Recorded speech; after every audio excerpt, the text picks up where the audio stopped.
Welcome to the Rim Break Rodeo. We hope this video helps. You begin by opening Mail and choosing Add Account, then pick Google. This starts the OAuth flow so Apple can securely access your Gmail without storing your password. Make sure your device is updated because older mail frameworks can block authentication.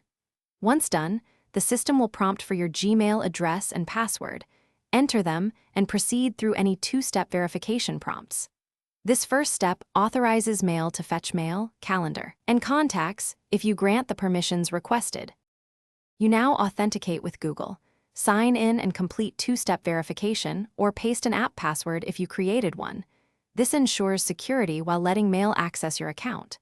After signing in, make sure to allow Mail access to mail, contacts, calendars, and notes according to what you want synced.